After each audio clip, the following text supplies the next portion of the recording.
નમસ્કાર દોસ્તો, આજે દુનિયામાં સૌથી વધારે ખાંડનું ઉત્પાદન બ્રાઝિલ દેશમાં થાય છે, પણ સૌથી વધારે ખાંડનો ઉપયોગ આપણા ભારત દેશની અંદર થાય છે. દોસ્તો, આપણા આહારશાસ્ત્રની અંદર ક્યાંય પણ ખાંડના ઉપયોગની વાત કરેલી નથી. તેની જગ્યાએ ગળપણ તરીકે ગોળના ઉપયોગની વાત ઘણી બધી જગ્યાએ કરેલી છે. તો દોસ્તો, આ ખાંડ આપણા રસોડા સુધી આવી કેવી રીતે? દોસ્તો, અંગ્રેજો આપણા દેશની અંદર 250 વર્ષ સુધી રાજ કર્યું, અને આ 250 વર્ષની અંદર એમની કેટલીય આદતો આપણે સહજ રીતે અપનાવી લીધેલી છે. તેમાંની એક છે આ ખાંડ, બીજું છે ચા, અને ત્રીજું છે એલ્યુમિનિયમના વાસણોનો ઉપયોગ.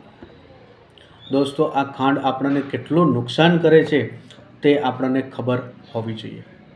આજે દિવસે ને દિવસે જે રોગો વધ્યા છે તેની અંદર 30થી 40% રોગો આ ફક્ત ખાંડના કારણે વધ્યા છે.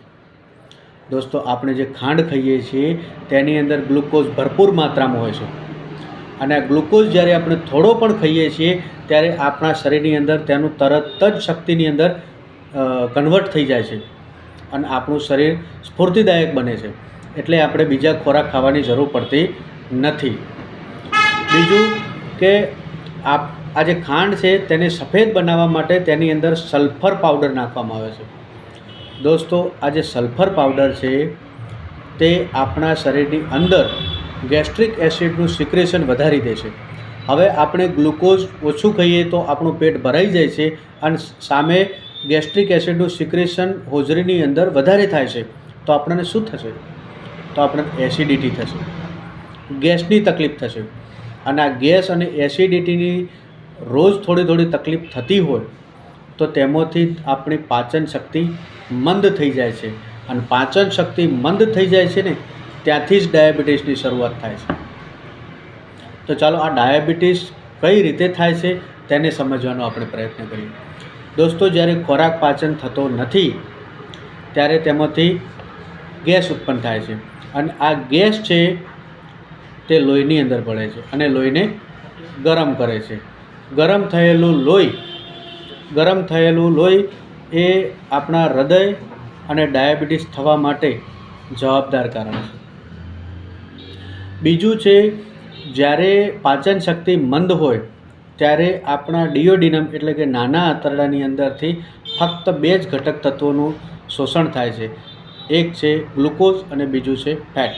ગ્લુકોઝનો ઉપયોગ તો આપણે રોજિંદા જીવનમાં કામ કરીએ એટલે ઉપયોગ થઈ જાય છે, પણ ફેટનો ઉપયોગ થતો નથી. તેથી આ જે ફેટ છે તે લીવર પર જમા થશે, અને લીવર પર જમા થશે તો તે જે ઇન્સ્યુલિનનું પ્રોડક્શન છે તે ઘટાડી દેશે. ઇન્સ્યુલિનનું પ્રોડક્શન ઘટશે તો બ્લડ છે તેની અંદર ગ્લુકોઝનું પ્રમાણ વધી જશે, અને તેને આપણે ડાયાબિટીસ કહીએ છીએ. એટલે પાચન શક્તિ મંદ પડે તો ફેટ જમા થાય છે, ફેટ જમા થાય તો ઇન્સ્યુલિનનું પ્રોડક્શન ઘટી જાય છે, અને પ્રોડક્શન ઘટે તો ગ્લુકોઝ લેવલ વધી જાય છે.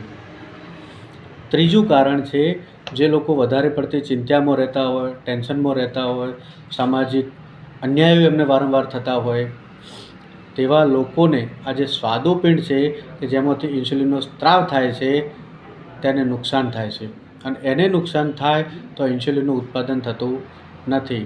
ઇન્સ્યુલિનનું ઉત્પાદન ન થાય તો આપણને ડાયાબિટીસ જેવી ગંભીર બીમારી થતી હોય છે, જેની આપણે કાયમ માટે ગોળી ગળવી પડતી હોય છે. અને ગોળી ન ગળીએ તો આ ડાયાબિટીસ સૌથી પહેલાં આપણે કિડનીને નુકસાન કરે, બીજા નંબરમાં આપણા હૃદયને નુકસાન કરે, ત્રીજા નંબરમાં આપણી આંખોને નુકસાન કરે, અને ચોથા નંબરની અંદર આપણા સ્નાયુઓને નુકસાન કરે છે.